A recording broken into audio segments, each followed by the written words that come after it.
Human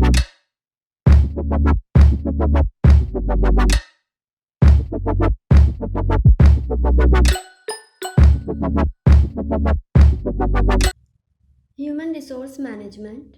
Human resource. The human resource of an organization is composed of all the efforts, skills, or capabilities of all the people who work for that organization. Workers who do manual work, staff who do non manual work. Human resource management. It may be defined as a set of policies, practices, and programs designed to maximize both personal and organizational goals. It is the process of binding people and organizations together so that the objectives of each are achieved. Characteristics of HRM. It is an art and a science. It is pervasive, continuous process, service function. HRM must be regulation friendly, interdisciplinary, and fast changing. Focus on results, people centered. Human relations philosophy, an integrated concept. Objectives of HRM: effective utilization of resources, organizational structure, development of human resources, respect for human beings, goal harmony, employee satisfaction, employee discipline and moral, organizational productivity. Importance of HRM: formulation of HR policies, implementation of HR policies, review of employee needs, development of social welfare, utilization of human resources, development of labor management relations, overall development of organizations. Functions of HRM: it is divided into two parts: A. Managerial functions and B. Operative functions. First, we discuss managerial functions. Planning: it bridges the gap between where we are and where we want to go. Organizing: it is a process of allocating tasks among the members of the group. Directing: it is the heart of the management process because it is concerned with initiating action. Staffing: it is a process of filling positions posts in the organization with educated and qualified personnel. Controlling: it implies checking, verifying, and regulating to ensure that everything occurs in conformity with the plans adopted and the instructions issued. Operative functions. First, procurement functions. Job analysis, human resource planning, recruitment, selection, placement, and induction. Development function: performance and potential appraisal, training, executive development, career planning, and development. Compensation function: job evaluation, wage and salary administration, bonus. Integration function: it involves motivating employees through various financial and non financial incentives, providing job satisfaction, employee counseling, etc. Maintenance function: it is concerned with protecting and promoting the physical and mental health of employees. Scope of HRM. According to Dale Yoder, scope of HRM is very wide. It is divided into six parts. First, employee hiring. Second, remuneration. Third, employee motivation. Fourth, employee maintenance. Fifth, industrial relations. And sixth, prospects of employees. A. Personal or labor aspects. It includes manpower planning, recruitment, selection, placement, transfer, promotion, training and development, layoffs and retrenchment, remuneration, incentives, and productivity. B. Welfare aspects. It includes canteen, crèches, rest and lunch rooms, housing, transport, medical assistance, education, health and safety, recreation facilities. C. Industrial relation aspects. It includes union management relations, joint consultations, collective bargaining, grievance, disciplinary actions, settlement of disputes. HRM in changing environment. The five factors involved in the changing environment of HRM are as follows. First, workforce diversity.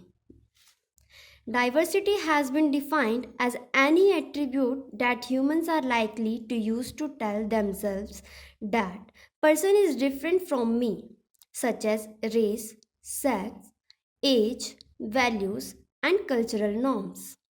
Workforce is characterized by such diversity. Example: women, minority group, older workers. Second, economic and technological change. Example: the use of wireless and cellular technology was very limited till less than a decade ago. Today, the use of computer technology for better data management and communication is pervasive in all the organization. Third, quality of work life QWL. It refers to the extent to which an employee's work meet his professional needs. Fourth, worker productivity. Companies are reinventing themselves to stay ahead of the competition. One of the major steps taken in this direction is a complete revamp of organization culture and structure. Fifth, quality improvement. Every company has to improve the quality of its products and services if it has to survive in the highly competitive market. Diagnostic model. It is an analytic framework designed to assist in the prediction and prevention of possible problems. There is a diagram of problems. Problems are divided into two types: external environmental influences and internal environmental influences. Both are combined into human resource process. First, acquiring human resources, reward human resources, developing human resources, and maintaining protecting human resources. Focus of each process is on people and results, and it gives desirable and results, which are divided into three parts. First, socially responsible and ethical practices. Second, competitive high quality products. Third, competitive high quality services. How to take a diagnostic approach to HRM? The ARDM model has four specific steps. First, diagnose. Second, prescription. Third, implement. And fourth, evaluate. Managers typically diagnose a work situation by observing and identifying key factors. A prescription is then made to translate the diagnosis into action. Most human resource problems are too complex to have a single correct prescription. Implementing a solution is the next step, followed by evaluation. Evaluation tells managers whether improvement in the ARDM process is needed. If an organization teaches its members to focus on ARDM plus the environment, it is likely to achieve socially responsible ethical behaviors, competitive high quality products and services. The ARDM model calls for thorough, timely, and systematic review of each situation. HRM processes are influenced by both the internal and external environment. We discuss external factors. First, government laws and regulations. Various laws enacted by government have had and will continue to have a dramatic impact on employer-employee relation. Some of the employment related legislative is aimed at prohibiting discrimination in various aspects and terms and conditions of employees such as human rights, pay equity. Second external factor is economic conditions. It affects supply and demand for products and services. It impacts on the labor force by affecting the number and types of employees required, etc. When the economy is healthy, companies often hire more workers as demand for products and services increases. Consequently, unemployment rates falls, there is more competition for qualified employees, etc. Third, the labor market. The labor market is often different for various employee groups within an organization. The labor market affects role of HR because the labor market is not controlled or influenced by any one factor. It is unstructured and often unpredictable. Fourth, union procedures and requirements. A trade union is an officially recognized association of employees practicing a similar trade or employed in the same company or industry. It becomes an additional party in the relations between the company and the employees. The company is required by law to recognize the union and with it in good faith. Fifth, demographic trends. Demographic refers to the characteristics of the workforce which include age, sex, marital status, and education level. Demographic changes are very important for HRM strategy. Sixth external factor is technology's impact. The overall impact of technological changes is that labor intensive, blue collar, and clerical jobs are decreasing while technical, managerial, and professional jobs are increasing. Now we will discuss internal factors. First, organizational culture. It consists of the core values, beliefs, and assumptions that are widely shared by members of an organization. It serves a variety of purposes, including communicating what the organization believes in and stand for. Having a positive culture earns critical acclaim and has a positive impact on both retention and recruitment. Second, organizational climate. The major factors influencing the climate are management's leadership style, HR policies and practices, and amount and style of communication. The type of climate that exists is generally reflected in the level of employee motivation, job satisfaction, performance, and productivity, and thus has a direct impact on the role of HR department in an organization. Third internal factor is management style. It provides leadership that uploads the value of and creates commitment to organization, builds the capacity of for improved productivity, and creates an environment that brings out the best in the staff and recognizes the value of multiculturalism. Fourth internal factor is staff management relation. It serves a critical role in development and maintenance of trust and positive feelings in an organization. Human resource planning, a strategy for acquisition, utilization, development, and retention of human resource. It is future oriented. Plan is subject to revision and is tuned in the requirement of the organization from time to time. Planning for future personal needs of an organization, that what quantity, what quality, what variety, and what timing. Why HRP? Why human resource planning? First, acquisition. Determining the number of employees to be employed at a new location. Second, utilization. Managing an effective right seizing program and facilitating change. Third, development.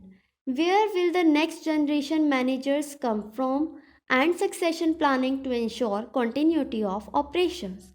Fourth, retention. Retaining your highly skilled staff. Objectives of HRP: first, to ensure optimum use of existing human resources. Second, to forecast future requirements of human resources.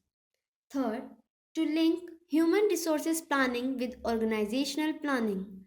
Fourth, to determine levels of recruitment and training. Fifth, to meet the needs of expansion and diversification programs. Sixth, to provide control measures to ensure that necessary human resources are available as and when required. Seventh, to estimate the cost of human resources and housing needs of employees. Eighth, to anticipate the impact of technology on jobs and human resources. Process of HRP. First, analyzing organizational objectives. It means whether to train existing employees, employing new people, reducing manpower. Second stage is inventory of present human resources. It means level of skills required or qualifications in order to ensure that a reservoir of talent is available when vacancies occur. Third stage, forecasting of demand and supply of human resource. It is based on employment trends and replacement needs in near future production plan, growth and expansion, etc. Fourth stage, estimating manpower gaps.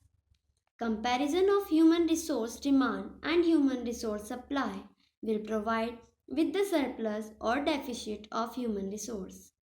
Deficit is equal to number of people to be employed and surplus is equal to represent termination. Fifth stage is formulating the human resource action plan. It means the plan may be finalized either for new recruitment, training, voluntary retirement schemes, etc. Sixth stage is monitoring, control, and feedback. The plan is monitored strictly to identify the deficiencies.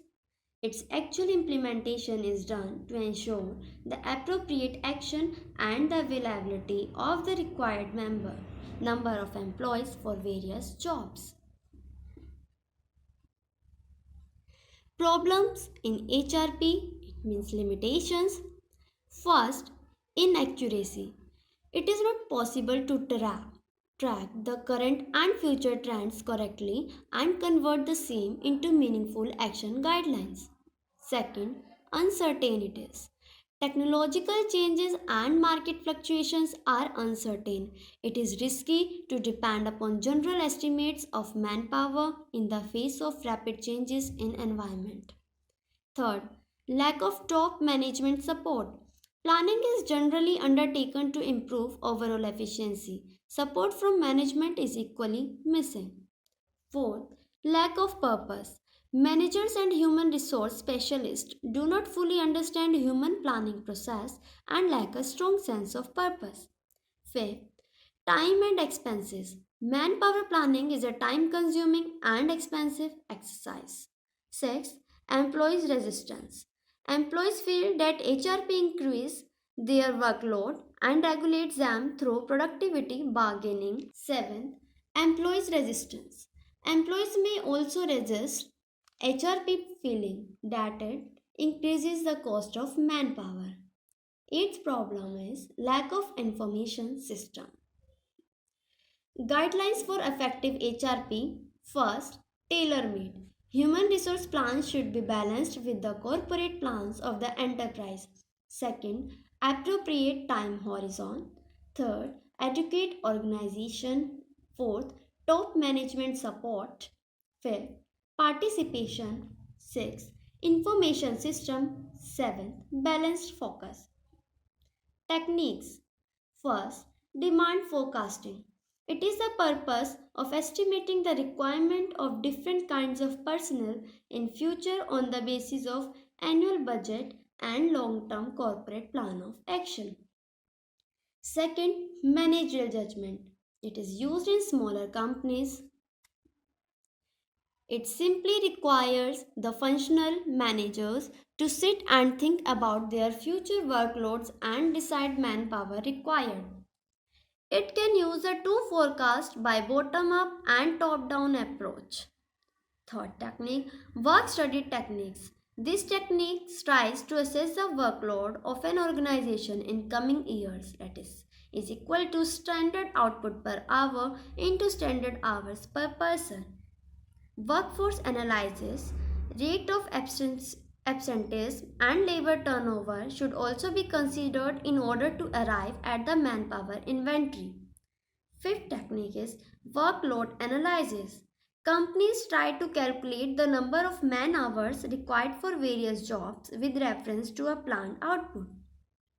We can also use the same technique which we discussed in work study techniques. 6. Job analysis. It helps to find out the skills and talent required to do jobs with reference to a planned output. 7. Statistical techniques. Managerial judgment and work study techniques can be applied to the smaller organization with few operations for short-term demand forecasting. Types. Ratio and trend analysis. Ratio of number of workers to production's volume can be used to project the manpower requirements of future. Second, econometric model. It is based on the basis of sales, revenue and profits. Third, regression analysis to analyze dependent and independent variables. Fourth, Burrick-Smith model to find estimated level of personnel on the basis of total lab, volume of business in rupees and total growth in business. Job analysis. It is a procedure to determine the duties and nature of the jobs and the kinds of people in terms of skills and experience who should be hired. It provides data on job requirements which used for developing job descriptions, what the job entails, and job specification, what kind of people to hire for the job. Job analysis information and hierarchy. There are 9 analysis. First, elements. Second, tasks. Tasks define distinct work activity carried out for the purpose. Duty. Duty defines it is a number of tasks performed by an employee. Position. It refers to one or more duty assigned to one person. Job. It is a group of positions involve same duties. Job family. It implies job of similar nature. Occupation. It is a group of similar jobs found in the organization. And career. Uses of job analysis. First, achievement of organization goals. If jobs designs well and done right. Second, to decide hierarchical position and functional differentiation. Operational efficiency will increase. Third, useful in manpower planning and determining duties and responsibilities. Fourth, what sort of people to recruit and select. Fifth, placement and orientation. Sixth, employee training development, that is content of training courses. 7. Deciding worth of jobs, compensation on the basis of job characteristics and job holder characteristics. 8. Performance appraisal in comparing actual performance versus desired performance as per job analysis. 9. Health and safety. Identifying hazardous conditions and unhealthy environmental factors to take corrective measures. 10th. Employee counseling. Employees who are unable to cope with the hazards and demands of given jobs may be advised to opt for subsidiary jobs. Steps in job analysis. First step is determination of uses of job analysis. It means this will determine the type of data you collect and the technique you use to collect them. Second step is collection of background information. Third, selection of job for analysis. Fourth, collection of job analysis of data. Fifth, information processing, which again give two results, job description and job specification. And what is information processing? It places information in a form that will make it useful to personal departments. Now, we discuss all the steps in briefly. Second step, collection of background information such as organization charts, which show how the job in question relates to other jobs and where they fit into the overall organization. Second, class specification, which describes the general requirement of the class of job to which the job under analysis belongs. The existing job description, which provide a starting point from which to build the revised jobs description. Now the third step, selection of job for analysis. To do job analysis is a costly and time consuming process which decide priorities among various jobs, selection because of undocumented change in job content, request for analysis originated by the employee, supervisor or a manager. Fourth step, collection of job analysis data from the employees who actually perform a job or from other employees such as foremen or supervisors who watch. From the outside person known as the trade job analysis who are appointed to watch employees performing a job. Fifth step, preparing of job description. It is a statement showing full details of the activities of the job. Separate job description forms may be used for various activities in the job and may be compiled later on. Developing job specifications. It is a statement of minimum qualities of a person to be placed on the job. Such a statement is used in selecting a person matching with the job. Methods for collecting job analysis data. First, participant diary or a logs. Workers can be to keep participant diary or log or list of things they do during the day. Provides very comprehensive picture of the job but quite time consuming. Second, interview, individual interview, group interview and supervisor interview. Third, critical incidents and how do they reacted. Fourth method, questionnaires, receive the necessary information from job holders. And it is divided in some parts. First one is position analysis questionnaire, which is developed by Purdue University. It consists 195 elements grouped in 6 categories. Second, management position description questionnaire, which is developed by W. Tomov and P.R. Pinto, and it consists 208 elements. Writing a job description. First, we need job identification. It consists job title, departments, divisions, etc. Second, job summary, activities or tasks to be performed.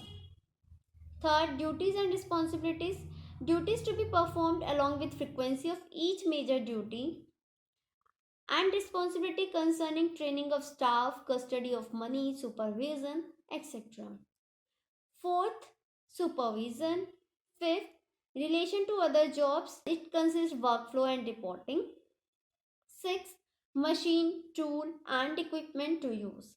Seventh, working condition. Eighth, social environment. Job specification. According to Filippo, it is a statement of the minimum acceptable human qualities necessary to perform a job properly. It is a standard of personnel and designates the quality for acceptable performance. It is important for the selection process. It keeps the selector's attention on the list of qualification necessary for an incumbent to perform the job and to whom the job holder will report and who will report to him. Incumbent means a person who is currently in an official position. Now, writing job specification. There is need of physical characteristics. It consists age, height, weight, vision, etc. Second, psychological and social characteristics. It consists mental ability, decisions making ability, emotional stability, etc. Third, mental characteristics. It consists intelligence, memory, judgment, etc. Fourth, personal characteristics. It consists sex, education, family background, hobbies, job experience, etc. Fifth, classification may also be done on the basis of first, essential, and desirable. Thank you.